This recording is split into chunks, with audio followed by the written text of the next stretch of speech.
Everton, sat 15th onto the Premier League table, are really coming into the mix to obviously pay a visit to Manchester United at Old Trafford.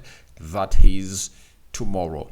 And we're here to bring you the match preview of Man United versus Everton into this highly anticipated game at Old Trafford as Ruben Amorim manages his first Premier League game at Old Trafford. And remember, he wants to obviously get his first Premier League win after getting his first UEFA Europa League win that was really effortful there. 3-2, Rasmus Hojlund with the brace, and then it was Garnacho opening up in just 45 seconds of the game. Smash the like button, comment and share. If at all you're watching us for the very first time, endeavor to subscribe to this channel so as not to miss out on stories that we do upload in here on a daily. Rock and David is my name, and hope you guys are really having fun wherever you are. Now, United played their first game against Ipswich. That was last Sunday, and it ended 1-1, scoring in the first minute of the game. And by the way,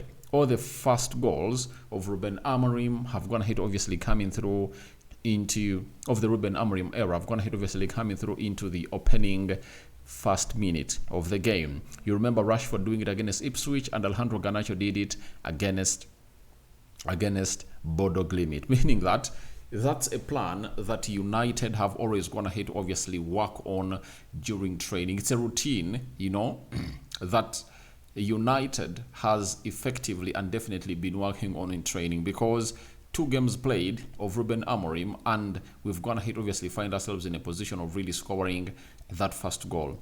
It's really very, very, very impressive. I tell you, very, very impressive to see to it that all is really happening into the mix. So I'm really excited to see how we start off this game against Everton, because Ruben Amorim looks like he wants to obviously get that opening goal in the first minutes of the game. And I know it's one of those routines that have been worked on during the training session, and he's really doing that. So smash the like button close to 200 times, and don't forget to subscribe to this channel so as not to miss out on stories that we do upload in here on a daily. Second video of the day coming in through here onto the United Matters channel. And hope you guys are really having fun to the fullest. Now, Man United comes into this game of football when they haven't gone ahead to win a game in the Premier League with the manager, that is Ruben Amorim. But we all say we are impressed with what United is really putting up. And we are 13th with 16 points,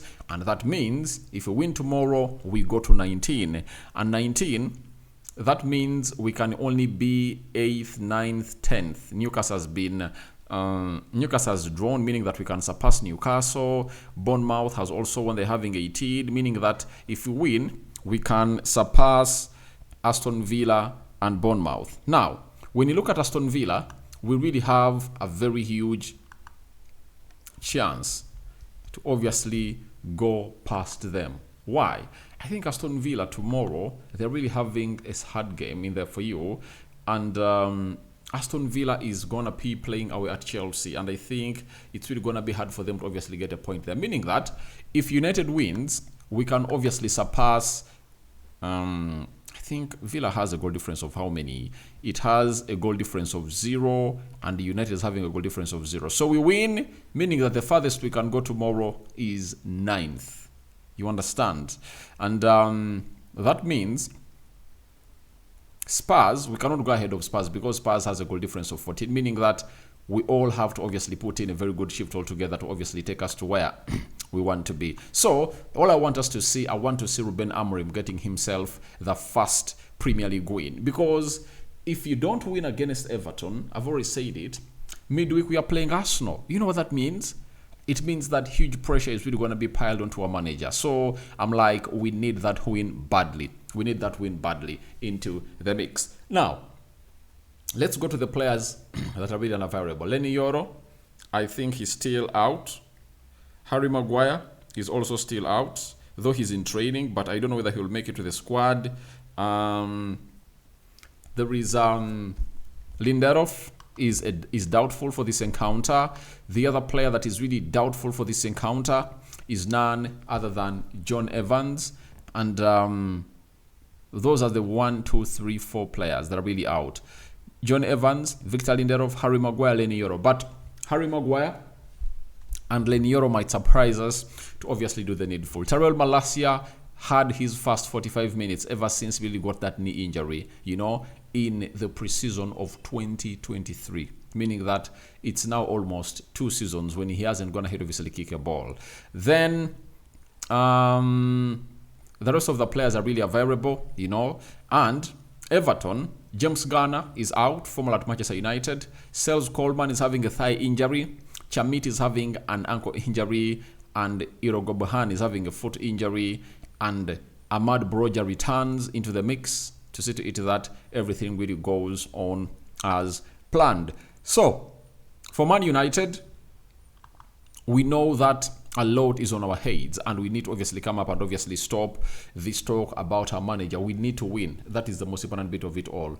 We need to obviously come up and obviously win and really raise the bar so high and see to it that we really put in the shift that is really well required to see to it that we take this to the next level. United is really doing the needful. And Arsenal, by the way, they are almost in the form of their lives because they found themselves in a position of really being 5 goals up, West Ham is having 2, and that shows you they're in flying form. In a space of how many days? 3-4 days, Arsenal has gone ahead to score 10. And I tell you, in the second half, they have to obviously come up and obviously add more. They might even add more too onto that, and it's really very threatening into the mix, I tell you. So, we need to win this game of Everton because it's not going to be an easy game at the Emirates. If there is anyone who really believes that it's going to be an easy game, I really tell you to obviously go and really look out for what it is like when you're playing against Arsenal in the previous games. Probable starting 11. The manager, I think, is really going to make some changes, but not very many. I told you that he looks like he has gone ahead to obviously get a spine of like 7 players in his team. The system is 3-4-2-1, 3 central defenders, 2 wing backs, a double pivot, 2 10s, all 2 central attacking midfielders, and 1 center forward. Now, let's get and see who is really going to be starting in goal. That is Andrea Onana, no doubt. He's really having a season of his life, and all those people that are really making memes out of him last season are really silent. He has made them silent, and obviously they are shushing their mouths because this guy is really one of those that never really stops doing the needful, and that is Andrea Onana, and he's really doing the best, and he's really serving the best of vibes for the club of Manchester United. That is it. I think he's one of the most clean-sheeted goalkeepers in the season, 5 clean sheets, and can he obviously keep one at Old Trafford when you're playing against Everton? One thing I've gone ahead obviously see in the system of Ruben Amorim, keeping a clean sheet is really gonna be hard because the players haven't gone ahead obviously master the system, and let's wait and see after 10 games whether these players would have gone ahead obviously master the system. Now, on the right side of the 3-man central defense, no doubt about that, it's Mazarawi, and I think it's really going to be hard for any player to come and displace him from this position because he has proven that he's really great, getting himself an assist. I think the second of the season, Mazarawi has found himself in that position, and his technical abilities up the pitch have really given him a very good encounter, and he's really good when it comes to obviously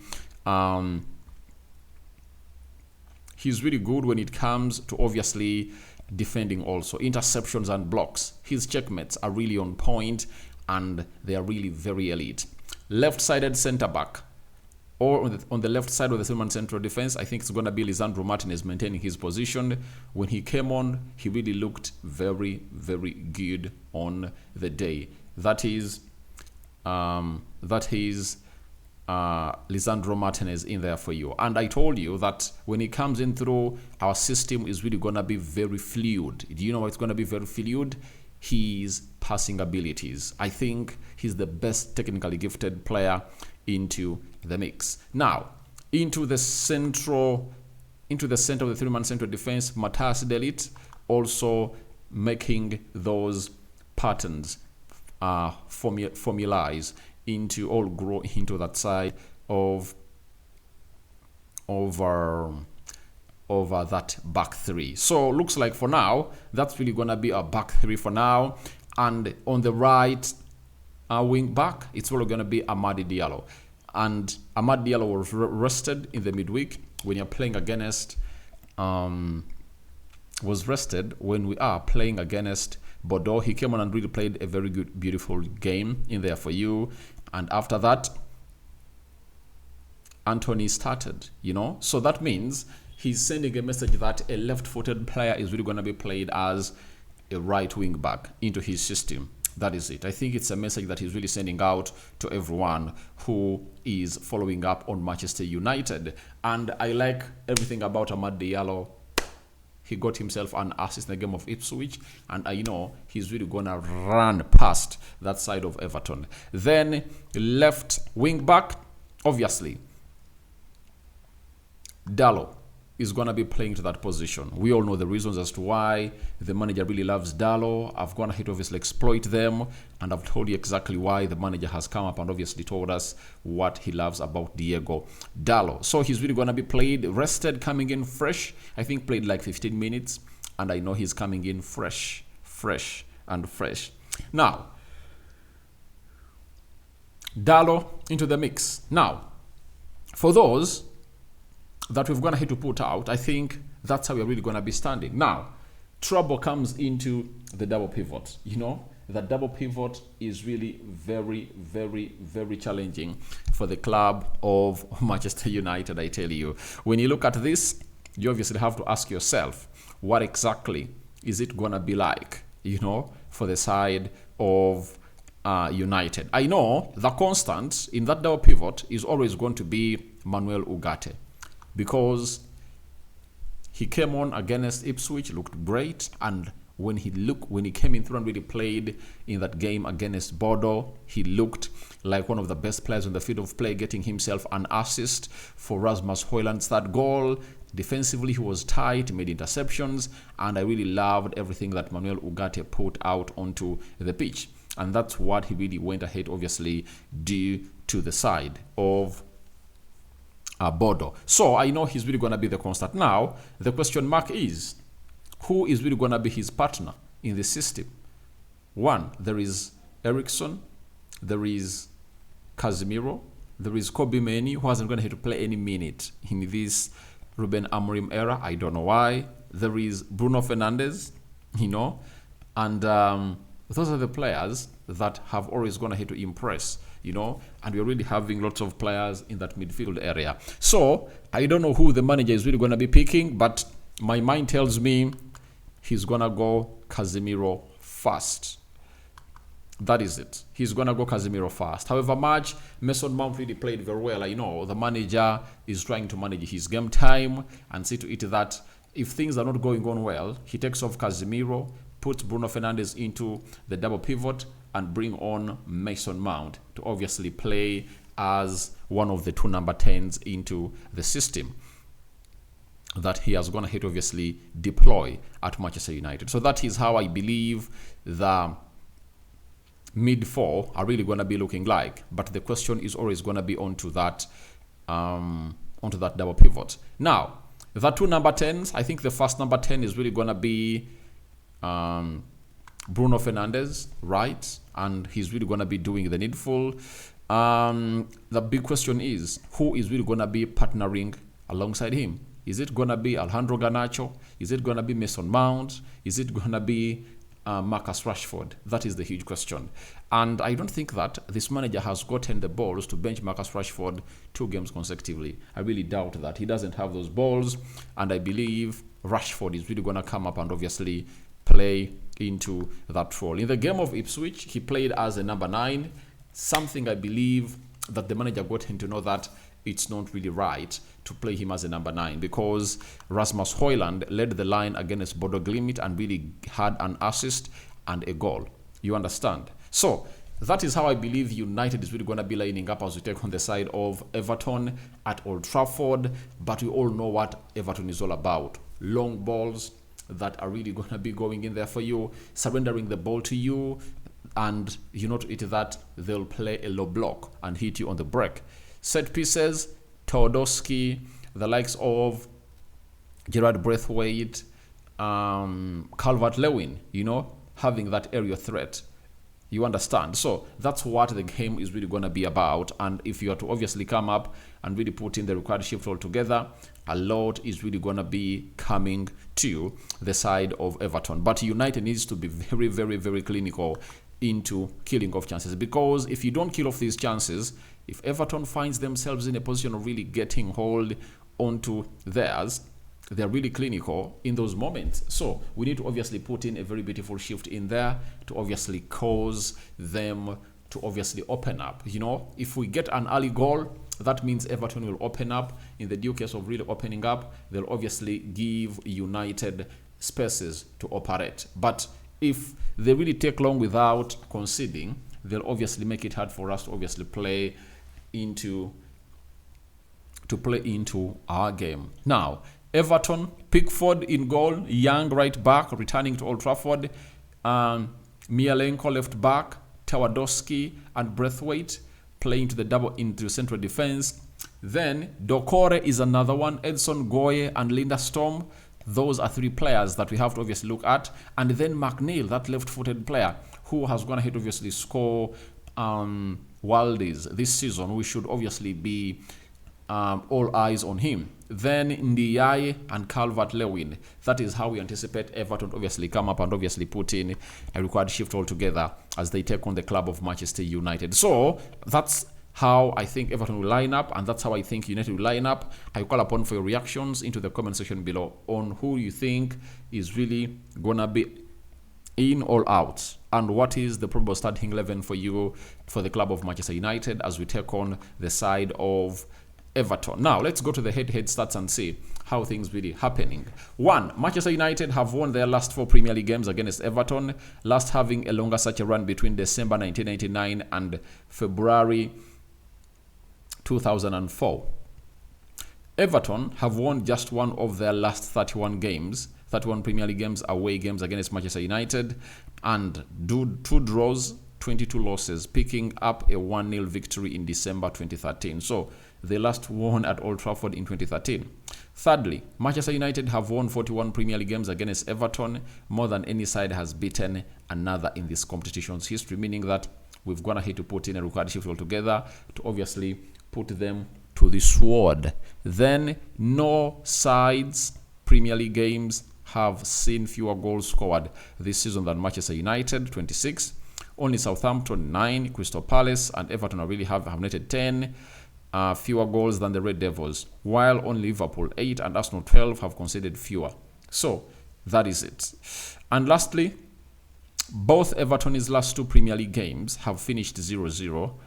Only once in their Premier League history have they had 3 consecutive goalless draws, doing so in February 1982. So they're like not scoring goals, and the previous 2 Premier League games of Everton have gone ahead obviously end in a stalemate. That is it. So for the club of Manchester United, I think we have to win this game. It's a must win for the club of Manchester United, and I know this is where Rasmus Hojlund comes in through to start. The big question is going to be on Alejandro Garnacho, on whether the manager is really going to start him or not. And if he doesn't,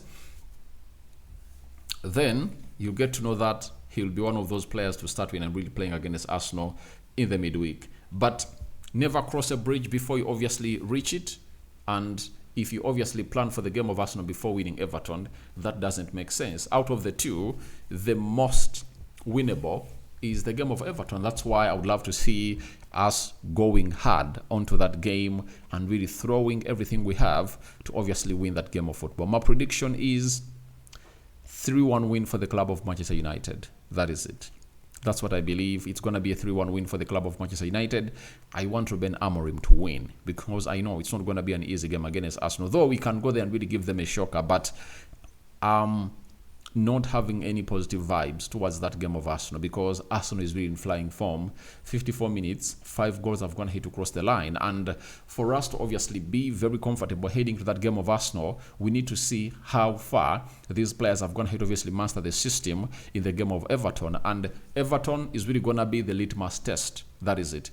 Everton is going to be the litmus test on this 3-4-2-1 system that the manager is really using? Have these players gone ahead, obviously master the dynamics of this system?